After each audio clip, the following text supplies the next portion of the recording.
Welcome everyone. And for those of you who are returning, you know that I like to just start the class with a little bit of gratitude. Thank you to the land for providing this abundance of food. Thank you to my ancestors and all of your ancestors for surviving and thriving and allowing us to be here where we are on the earth today. Thank you so much for the lands that we live in and all the diverse people that inhabit this beautiful earth. So as we take that moment of silence, I would just like to ring this beautiful bell that was gifted to me. And as it rings, we'll just kind of enjoy. So.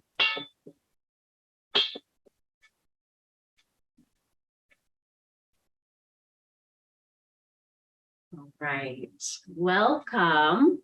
Today is the balanced plate, and I was lucky enough to spend all of last week at my sister's fish camp up Funny River on the Kenai.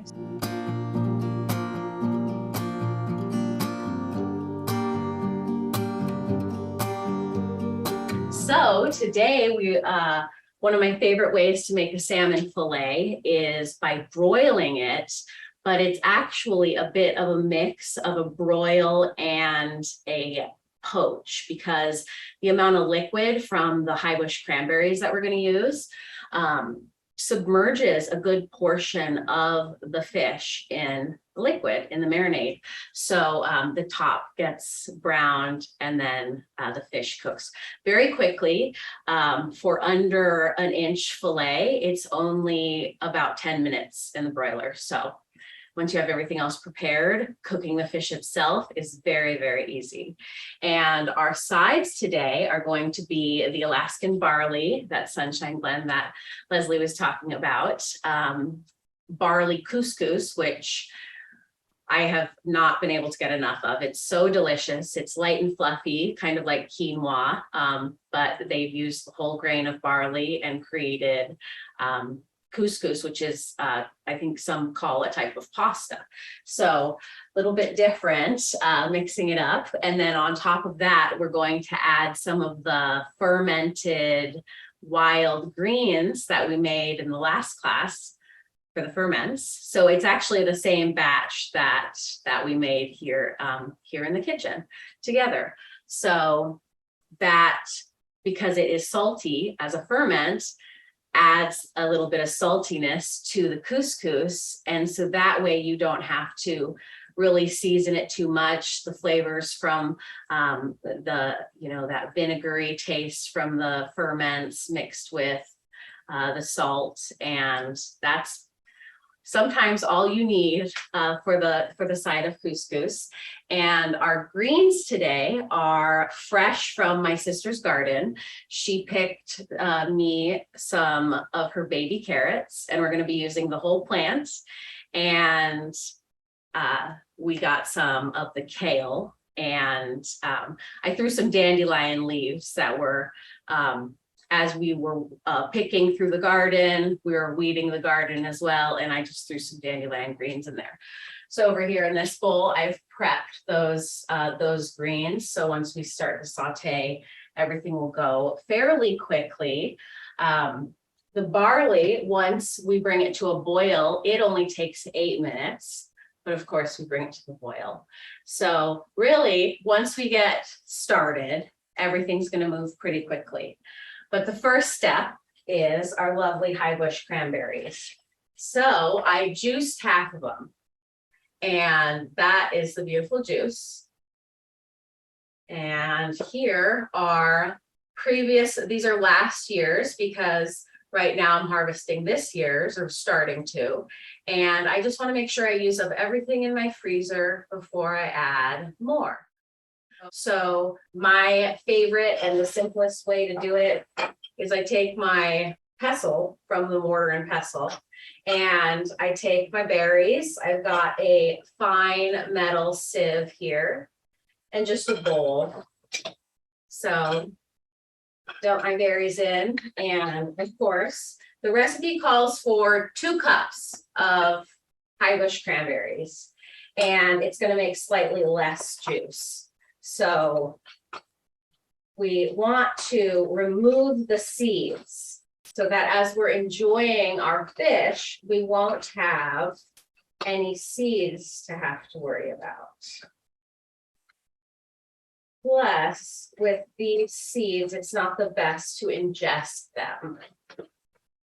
So, some people like to blend their berries. Right, they would just have these mushy thawed berries, put them in their blender on low, puree them, and then put them through a strainer.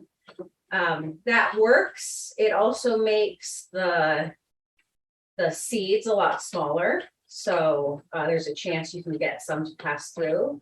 But the benefit of that is it pulverizes the skin of the berry, which is also high, very high in the vitamins of Highbush.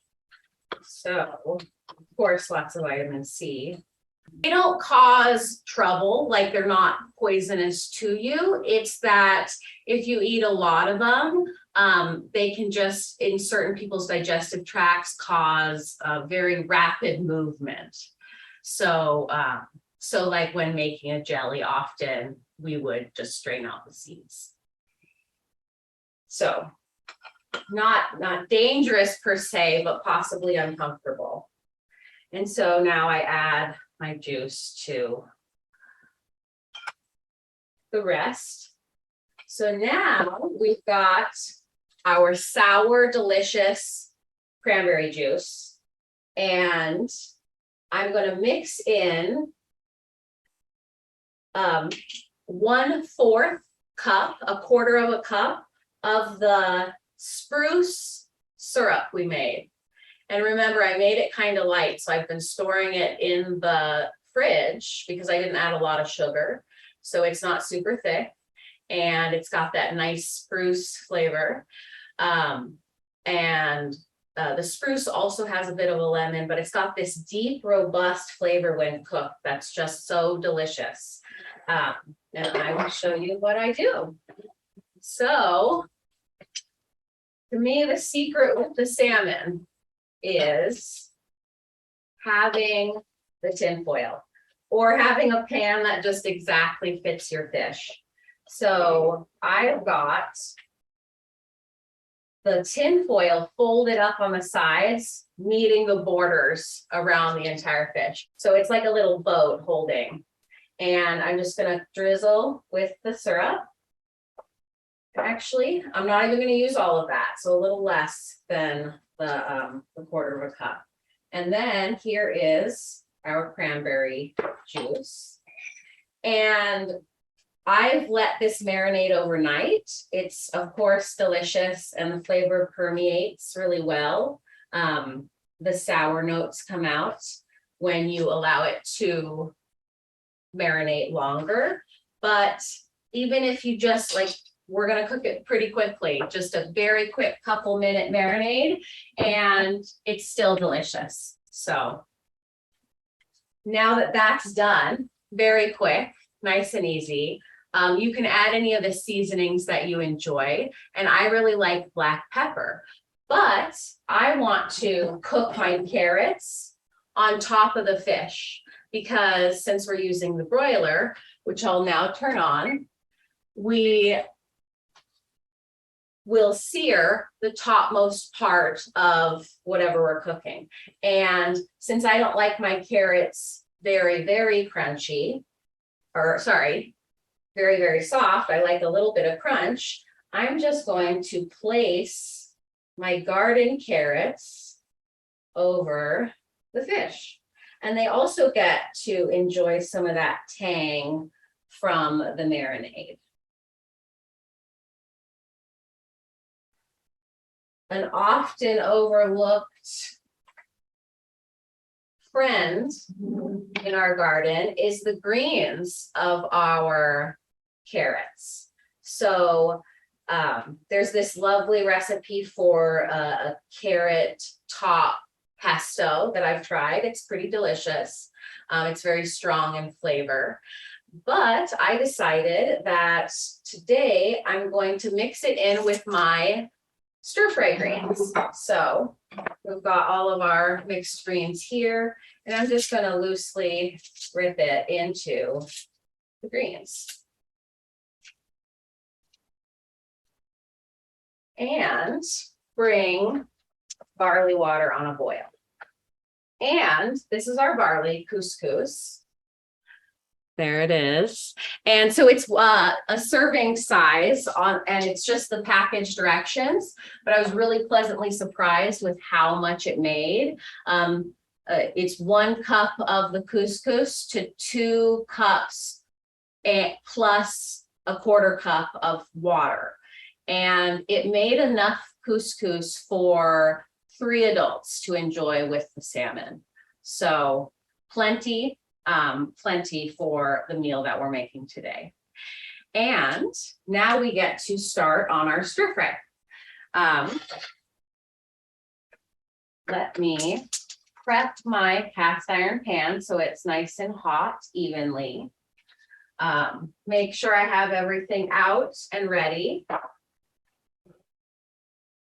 We're going to top the couscous with our wild ferments that we made last time, but mixed into our stir fry, I actually have some pickled Devil's Club bud mixed with pickled garlic, and then mixed with some of the pickled fiddlehead ferns that we highlighted in the very first class, talking about spring greens. So that will be our mix and flavor for the veggie stir fry.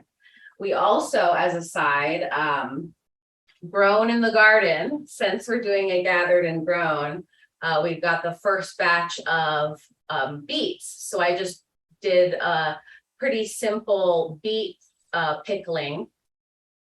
And we'll add that after the stir fry is done. And I don't want to cook it because the way I pickled it was with fermentation as well. So we'll leave all the healthy bacteria in the beets for our digestion to enjoy. So the fish is 11 minutes. So we're in order for timing the meal so that everything gets done at the right time. Fish being 10 to 11, this being 8 once it boils. And, but then I like to let it sit for a couple minutes. It'll fluff up, kind of like rice or quinoa. And the stir fry is very, very quick. So I usually like to make sure that I have the couscous water boiling, then I'll add the salmon in. And you can use this recipe with, you can use the marinade with any type of fish. But I learned it with salmon, and I originally learned it with some maple syrup, way more than what I'm using now, because they almost like caramelized it, almost candied it, and then with a little bit of lemon juice. So as the tart. It's a great way to get kids to eat salmon if they don't already love it. So it's also a great way to get adults to eat salmon, especially if we're eating a lot of salmon through the winter season and enjoying the harvest from the summer. Then occasionally we might want to mix up the way we prepare the food so that it becomes more interesting and our loved ones want to enjoy it more. So we've got our barley water boiling. I am going to pop the salmon in first, then add the barley and set my 10-minute timer. And what I like to do is tilt the pan. You know, the fillet isn't perfectly even. There's the thickest part. So I line the thickest part of the fillet up with the flames themselves. So I have that set evenly in the pan. I'm going to add the barley. And stir it in. Let that cook on medium. And I'll set both my timers. So any kind of syrup works. since I learned the recipe using maple syrup, and that's basically just a sugar, you know, there's not a lot of, other than the kind of mapley flavor, there isn't other notes other than the sweetness really. So I chose the spruce bough because it has a little bit of the lime flavor. And I just thought that would complement it really well.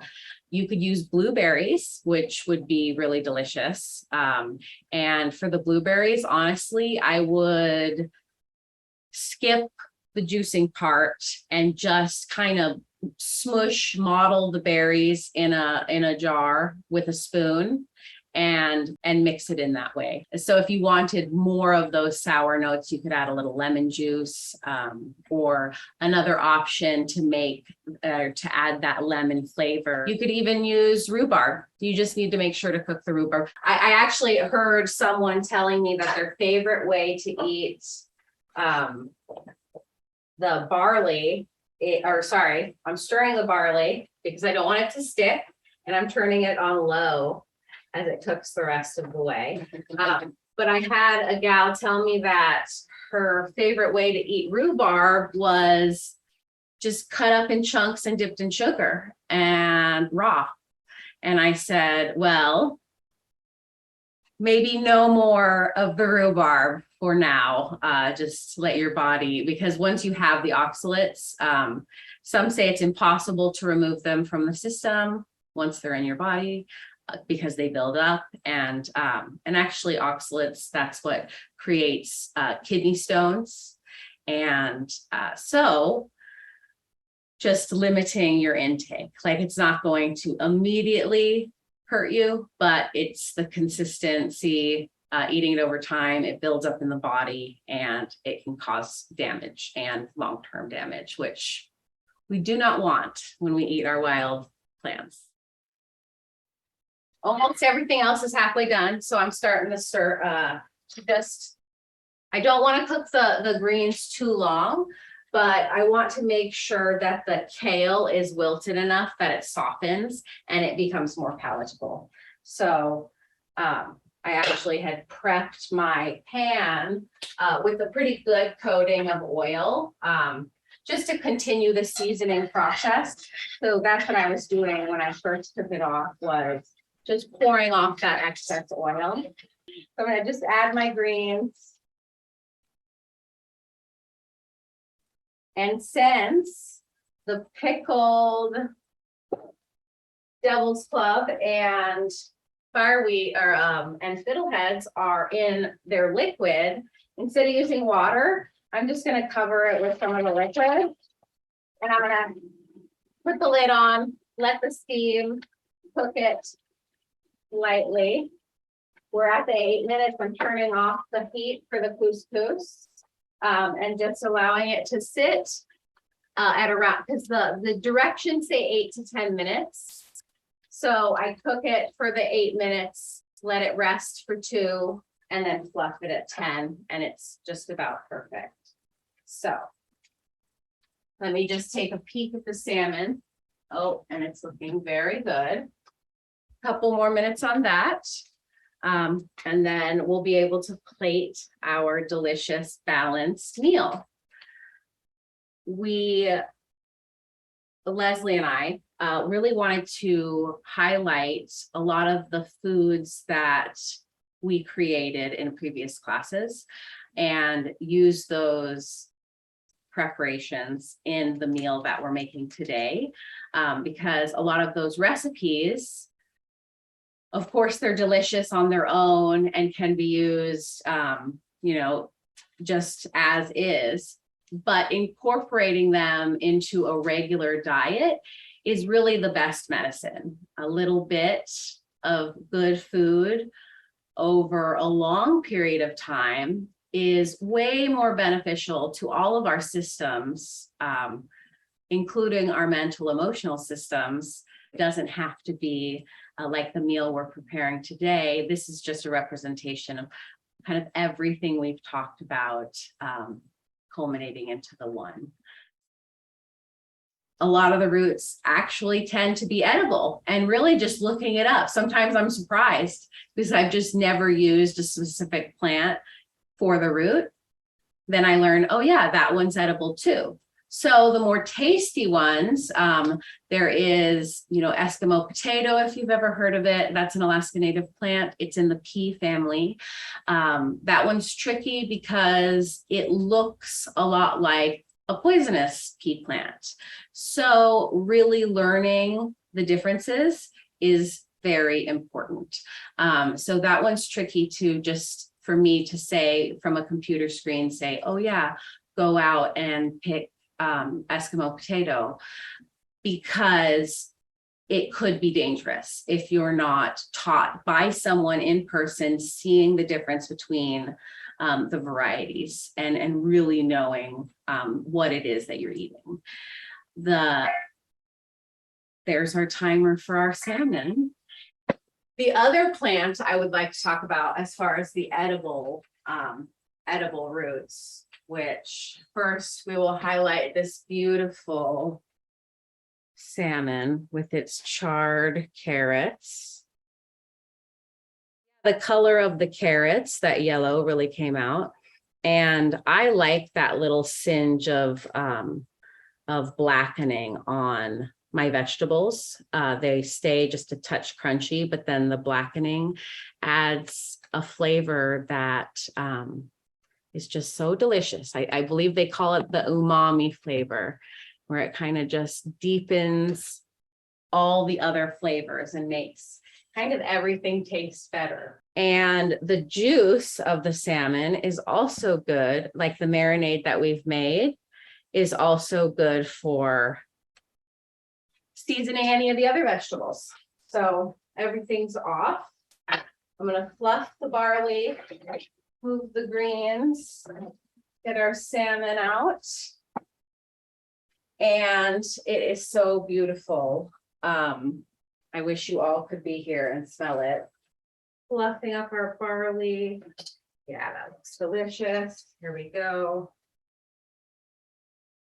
I'm going to add a little bit of that. I usually serve about a half a cup cooked.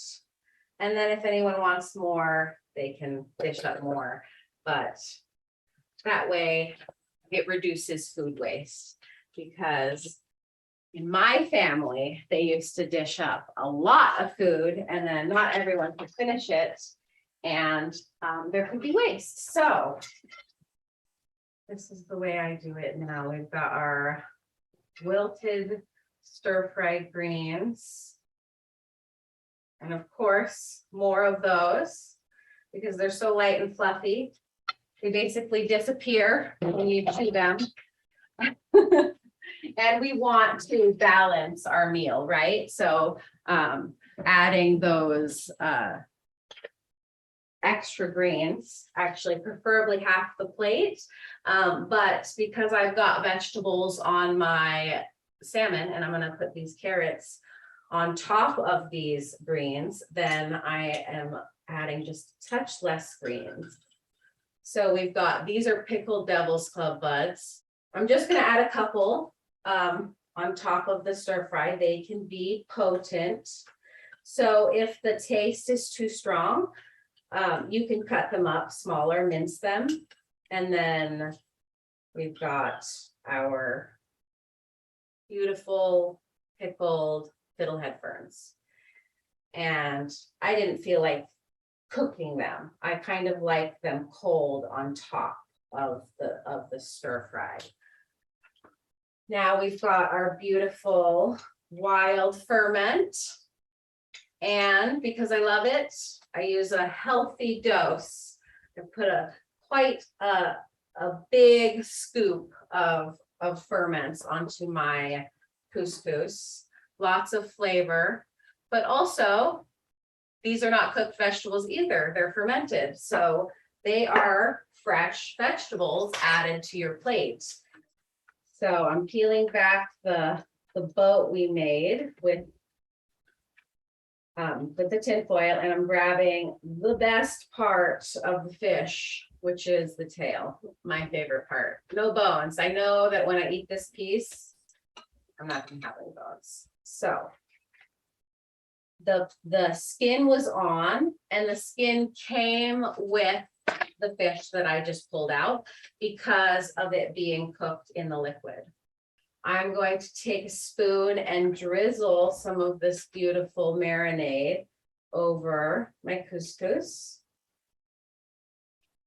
Maybe a touch over on my greens.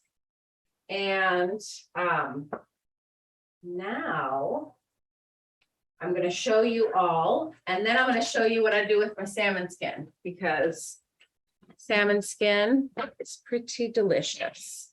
So here we are. Here is our balanced plate. So many wonderful greens, and everything on this plate is from here in Alaska. The salmon from the Kenai River, the carrots grown 6 miles from my house, the kale in my backyard, mixed with some dandelion greens, and the carrot tops from my sister's garden. This barley couscous from Delta Junction, topped with the wild ferments that we made all together in class. And that was made with fireweed greens, lots of dandelion greens, and the herb was yarrow flower. So plus all the chives we picked and added. So that is our balanced plate. And so it's not as pretty when I do this, but I'm going to show you what I do for my salmon skin. I flip my salmon immediately, because as my after dinner treat, what I like to do is I like to put the salmon skin in the broiler and crisp it up, and they're like salmon chips. So just showing you that some people throw away their salmon skin, or they give it to their dogs, which of course, I love dogs. Dogs love salmon skin. They should probably enjoy some. Sometimes it's easier to peel than others, and it comes off in one beautiful big sheet, and other times it's not as easy. And so I put these off to the side on the tin foil, that part that I didn't use, scale side up, and I set it aside right there. And once everyone's eaten and we've collected all of our salmon skins from everyone's meal, then I actually put it back in the broiler, and it only takes a couple minutes. Like, keep checking it very, very regularly, because it will burn if you don't, and it gets wonderfully crispy. I call it Alaskan bacon, but personally I think it's better than bacon. So that was an amazingly fast meal with prep and me coming to the camera a little late.